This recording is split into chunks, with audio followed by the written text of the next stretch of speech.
তো আজকে আমরা আবার বের হয়ে গেলাম একটু ঘোরাঘুরি করতে। আজকে আমরা চলে আসলাম সুইতলা মল্লিকপুর, যেটা হচ্ছে কালীগঞ্জ থেকে 8-10 কিলো ভিতরে হবে, এর বেশি বা কম হতে পারে। যাই হোক, আমি গেস করে বললাম। তো এটা হচ্ছে কালীগঞ্জ বাজারে এসে যে কাউকে জিজ্ঞেস করলে দেখাই দিবে যে হচ্ছে সুইতলা মল্লিকপুরের রাস্তা কোনটা। একটাই রোড, অনেক ইজি। হ্যালো এভরিওয়ান, আসসালামু আলাইকুম। কেমন আছেন সবাই? আশা করি ভালো, আমরাও ভালো আছি। তো আমরা চলে আসছি এখন সুইতলা মল্লিকপুরে। বিশাল বটগাছ দেখতে, এশিয়ার সব থেকে বড় বটগাছ। মানে আমরা বাইক দিয়ে দেখে আসছি ওই সাইড থেকে। তোমার পেছনে যে গাছগুলো আছে এগুলা কিন্তু আসলে অরিজিনাল না, মানে যে অরিজিনাল যে গাছটা ছিল সেটার থেকে এইগুলো আস্তে আস্তে হয়েছে। হ্যাঁ, এই যে এইখানে যে গোড়াটা এটাই ওইখানে চলে গেছে, গিয়ে ওইখানে হয়েছে আবার। এই তো চলো আমরা শিকড় থেকেই হয়, যেমন এখান থেকে যে শিকড় গেছে। হ্যাঁ, আসো কাছে আসো।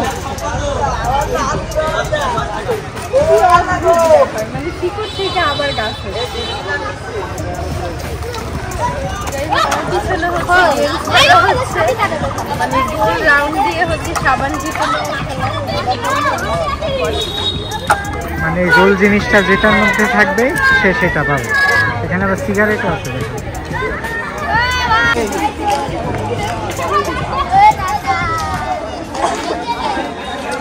যে বিভিন্ন জায়গায় দোকানপাট বসছে, এখানে স্টল। না, আমি জুয়া খেলি না। এই যে ভাইয়া আমরা ভিডিও করতেছি দেখে বলতেছে যে চ্যানেল দেওয়ার জন্য। শুভ ভাইকে দিচ্ছি। এখানে কি খেলারই আয়োজন করছেন আপনারাই? হ্যাঁ, আমরা। ও আচ্ছা, যাক ভালো, মানুষে বিনোদন দেওয়ার জন্য এই যে ভাইয়ারা এখানে খেলার আয়োজন করছে। ওটা আমার স্বাস্থ্য ভাই, ওটা আমাদের। আর এখানে স্প্রিট। এখানে একটা গাছ থেকে মানে এত গাছ হয়েছে কি আর বলবো, বটগাছ। এখানে মনে হয় আমরা মানে গুনে 20-25টার মতো অলরেডি পেয়ে গেছি এতটুকুর মধ্যে। শুধু আমি 25টা গুনছি এখন পর্যন্ত, মানে একটা গাছ থেকে এইভাবে। হ্যাঁ, একটা থেকে আর একটা হয়, একটা থেকে আর একটা হয়। মানে এমনিতেই ইচ্ছারাও এখানে আসার মতো একটা জায়গা, যেহেতু এশিয়ার মধ্যে সবচেয়ে সর্ববৃহৎ বটগাছ এটা। এখানে সুইতলা মল্লিকপুর, এটা কালীগঞ্জে পড়ছে। আর এই যে গাছগুলা কয় কিলো হবে আমরা আসলাম এটা আসলে আইডিয়া নাই, বাট 5-7 কিলো এরকম হবে মনে হয়। তো এখানে অনেক দর্শনার্থী, বিভিন্ন জায়গায় গেমসের আয়োজন করা হয়েছে। যে এখানেও একটা গাছ দেখা যাচ্ছে।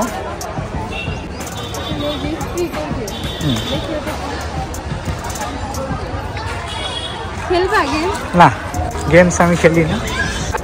আমার পিছনে শিকড় থেকে কয়েকটা গাছ উঠে গেছে, 3টা শিকড়ের নিচে জড়ায় কত বড় একটা গাছ।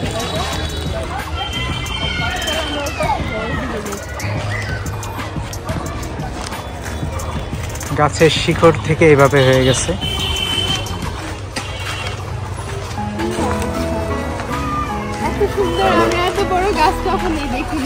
মনে হচ্ছে গাছের ডাল ভেঙে পড়ে আছে এখানে।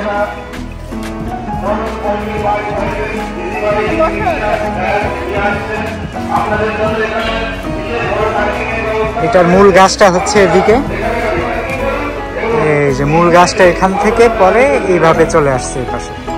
বটগাছটা এত বড় হয়, এত বিস্তৃত হয়, এইভাবে এত ছড়িয়ে যায়।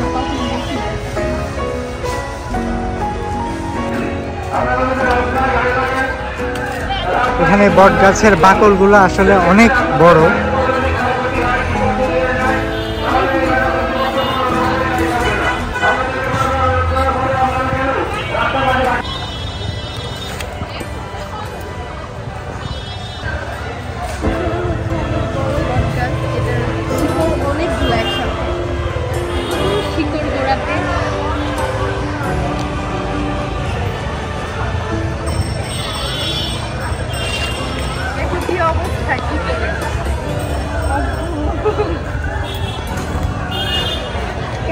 থাকে না শিকড়গুলো।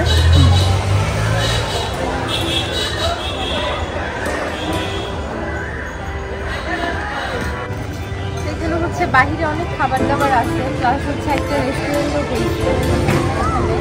খাবার দাবারের কোনো ঝামেলা হবে না, সবসময় থাকি কিনা এই দোকানগুলো যায় না। যেমন এখানে অনেক স্টল আছে, প্লাস এটা একটা বাজার। এই যে এখানে সব কিছুই বিক্রি হয়, খাবার হোটেলও আছে, খাওয়া দাওয়ার কোনো টেনশন নাই। জুস আইটেম আছে, অনেক কিছু আছে, সাথে ফুচকা এবং অনেক প্রকার আচার আছে। এখানে আচার দেখা যাচ্ছে এই দোকানটাতে।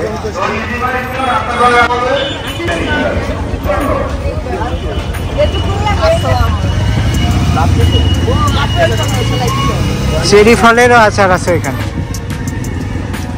পাশে হোটেল আছে, প্লাস হচ্ছে সামনে রেস্টুরেন্ট, যেটা বিসমিল্লাহ হোটেল। তো আমরা চলে আসলাম এই হোটেলটাতে, বিসমিল্লাহ হোটেল। এটা হচ্ছে একেবারে সামনে, মল্লিকপুর বট গাছের সামনে মোগলাই পাওয়া যায়। তো আমরা এই যে মোগলাই অর্ডার করে ফেলছি। মোগলাই 50 টাকা করে পাবেন এখানে, আর সিঙ্গারা এখানে 5 টাকা পিস। মোগলাইয়ের সাথে কোনো সস হবে? তো দেখে অনেক ফ্রেশ মনে হয়েছে, এই জন্য এটা খাচ্ছি আমরা। সাথে মিষ্টি আছে, এটা হচ্ছে রসগোল্লা, ছোট ছোট।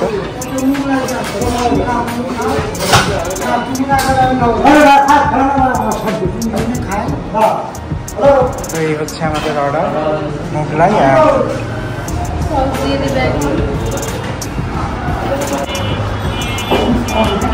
আমি সেই ঝিনাইদার বিখ্যাত সস দিয়ে খাবো মোগলাই। এই সসটা আমার খুবই প্রিয়, খুবই চমৎকার লাগে। সাথে মোগলাই আর সিঙ্গারা তো আছে। সসটা অনেক মজা।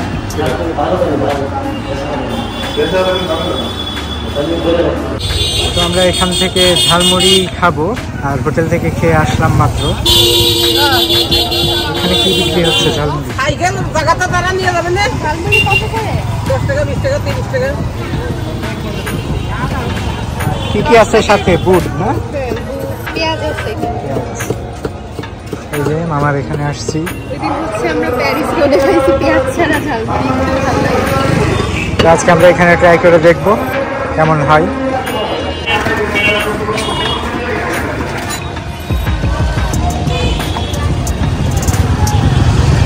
হয়ে গেল আমাদের ঝালমুড়ি।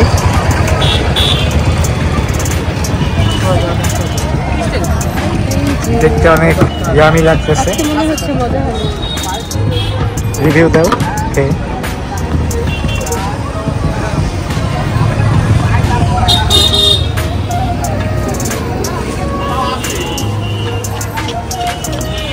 স্বাদ কেমন?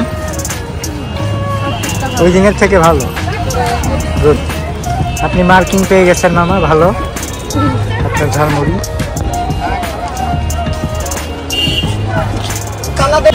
আমরা চলে আসছি ঝালমুড়ি খাওয়ার পর। এখানে আখের রস বিক্রি করতেছে, একদম ফ্রেশ।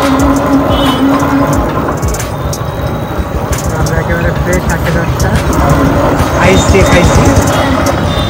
তবে মিষ্টি একটু কম হইলেও মানে খুবই ন্যাচারাল ছিল এই আর কি। ঝাল ঝাল ভাবটা গেছে না। আর পেছনে এই যে সেই ঐতিহাসিক বট গাছ। যেখানে হচ্ছে ছোটখাটো মেলা হচ্ছে,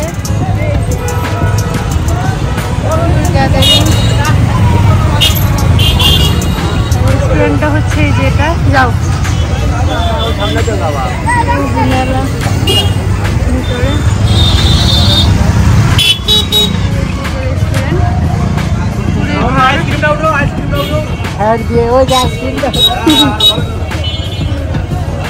রাস্তায় ব্লক করার সময় আসলে যে কত কিছু দেখা যায়। তো যাই হোক, এই লোকটা আর কি আইসক্রিম বিক্রি করতেছিল, তো আমি ভিডিও করতেছিলাম বলে উনি বলতেছিল আমার আইসক্রিমটাও দেখাও।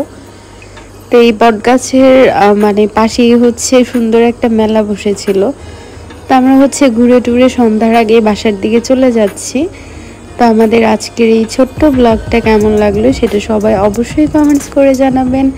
সবাই ভালো থাকবেন, আমাদের জন্য দোয়া করবেন। আল্লাহ হাফেজ।